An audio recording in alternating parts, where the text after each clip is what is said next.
Hello everyone, welcome to Square Root Central. Today we will be looking at Theorem 4 of 7 pertaining to the real numbers. Well, this is not exactly a theorem, it's just one statement. The statement is root 2 is irrational. We need to prove that root 2 is irrational. Now we will be proving this with a technique that's called proof by contradiction. That is, we will assume the exact opposite of what we need to prove and we will prove ourselves wrong. So let's assume that root 2 is a rational number. Now, if you had a chance to look at the video where we were explaining real numbers, if not, the link is in the description below, please do have a look. If root 2 is a rational number, that means that root 2 can be expressed in the form of p divided by q, where q is not equal to 0, as all rational numbers can be expressed as p by q, where q is not equal to 0. Root 2 is equal to p divided by q, where q is not equal to 0.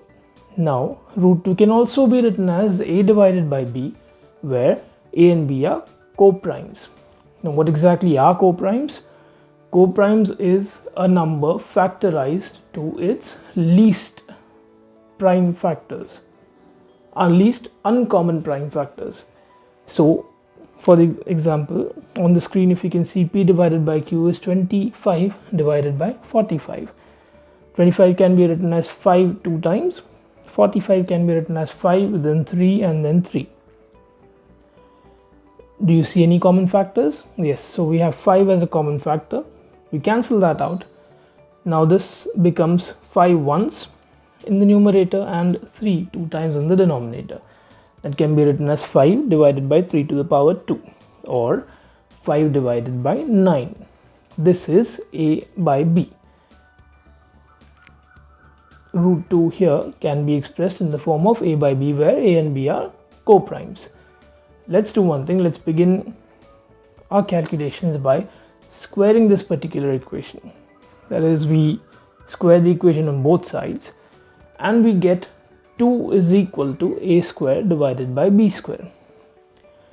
This can also be written as a square is equal to 2b square. Now, a square is equal to 2b square means 2 is a factor of a square, or 2 divides a square. According to the theorem that we looked up in the last video, Theorem 3, let p be a prime number. If p divides a square, then p also divides a, where a is a positive integer. 2 here is our prime number and 2 is dividing a square. Now, since 2 is dividing a square, according to Theorem 3, 2 will also divide a. Now, what does it mean that when 2 divides a? So, let's say for example 2 divides 12. What exactly does that mean? Well, when we say 2 divides 12, it means that 2 multiplied by some number is equal to 12. Let's say here 2 multiplied by 6 is equal to 12. So when we say 2 divides a, does that also mean 2 multiplied by some number is equal to a? Or we can write a as 2 multiplied by some number, or let's say we can write some number as c. So we can write a as 2c. Let us substitute this. Let's substitute the value of a is equal to 2c in the equation 2b square is equal to a square. Now this will be 2b square is equal to 2c the whole square. That is, 2b square is equal to 4c square, or b square is equal to 2c square. Same thing again. That is, 2 is a factor of b square, or 2 divides b square. Once again, using Theorem 3, 2 is a prime number, and if it divides b square, it also means that 2 divides b.